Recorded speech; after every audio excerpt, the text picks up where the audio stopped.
What if I told you that last week, on July 22nd, Prince George didn't just turn 12. He literally triggered one of the most morbid royal rules in existence.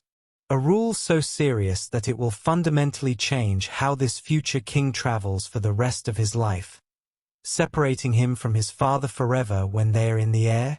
Because apparently, turning 12 as a royal isn't about getting your first phone or worrying about secondary school.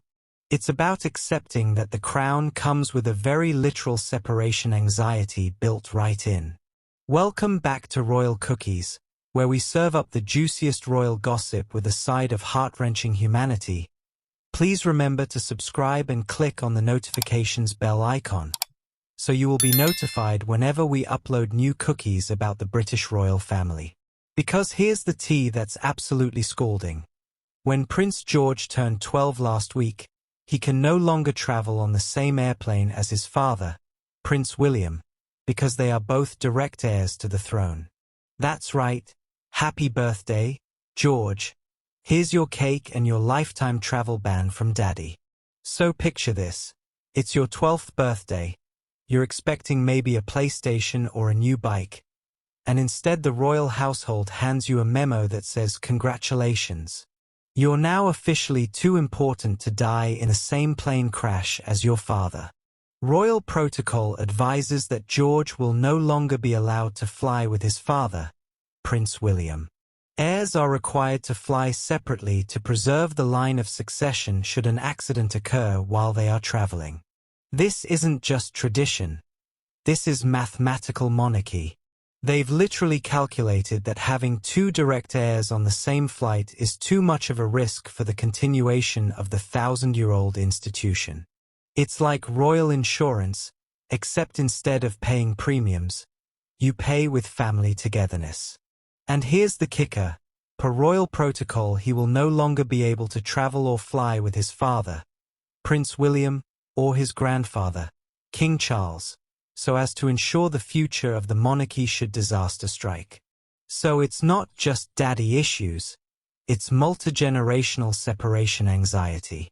You want to know how serious this rule is? At 12, William stopped flying with his father, as a precautionary measure, to protect the line of succession. That's right, William went through this exact same separation when he was George's age. But here's where it gets absolutely heartbreaking. Previous generations left children at home with governesses when traveling.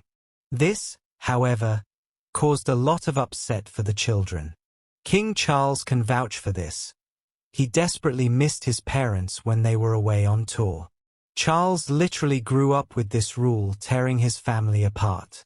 The man who's now king spent his childhood desperately missing his parents because the crown deemed it too risky for them to travel together.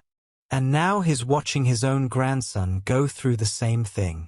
Traditional royal travel protocol expects a future heir to travel separately from their father, especially when 12 years old. Direct heirs should not fly together. It's like watching a generational trauma play out in first-class cabins. Imagine explaining this to a 12-year-old, sorry George, you can't fly with daddy anymore because if you both die, the monarchy ends. Happy birthday indeed. If the Wales family were to follow this tradition, that would mean Prince George would be solo, whilst his younger siblings had each other and their parents. Let that sink in for a second. 12-year-old George flying alone while Charlotte and Louis get to travel with mum and dad. Can you imagine the logistics nightmare this creates? Every family holiday now requires 2 separate flights, 2 security details, 2 sets of everything. It's like planning a military operation just to take your kids to see grandma. And here's the really morbid part. Once Prince George turns 12, the Queen can no longer override protocol, and he and Prince William literally won't be able to travel in a plane together. No exceptions. No exceptions. Not for Christmas, not for emergencies, not for but Dad, I'm scared to fly alone. The rule is absolute. It's like the monarchy looked at family bonding and said, not on our watch. After turning 12, he would apparently normally fly in a 125 from Northolt, whilst Graham would fly the 146 out with the other 3 on. They've literally got specific planes assigned for this separation. It's not just a rule, it's a whole infrastructure of institutionalized family division. William and Kate are facing what experts are calling a conundrum, because they've spent years trying to give their children as normal a childhood as possible. And nothing says normal childhood like flying solo to family events because your genealogy is too risky. This rule was broken by Princess Diana, who brought 9-month-old Prince William with her when she and Charles took their first overseas trip to Australia in 1983. He was the first royal baby to go on tour with his parents. Diana literally broke this rule. She looked at centuries of royal protocol and said, "I'm taking my baby with me, thank you very much." And now that baby is all grown up and facing the same impossible choice with his own son. The woman who revolutionized royal parenting by actually wanting to be present for her children's lives broke this exact rule. And now William has to decide. Follow the protocol that separated him from his own father, or break it like his mother did.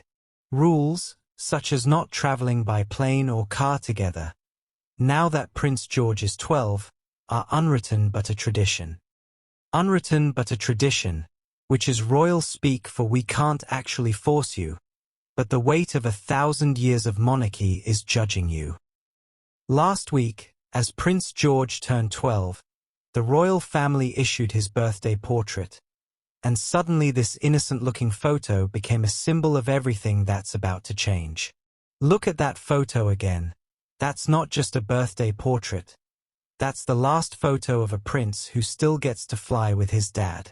Every family trip for the past 12 years has been a gift that the monarchy reluctantly allowed.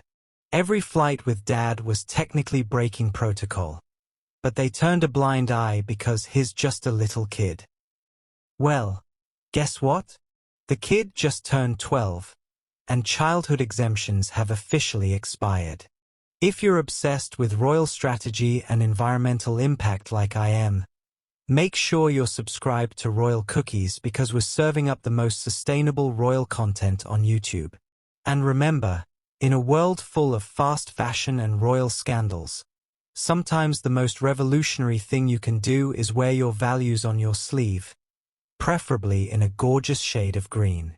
Sophie's proving that environmental activism isn't just about what you do, it's about who you become. Until next time, keep munching on those eco-friendly royal cookies.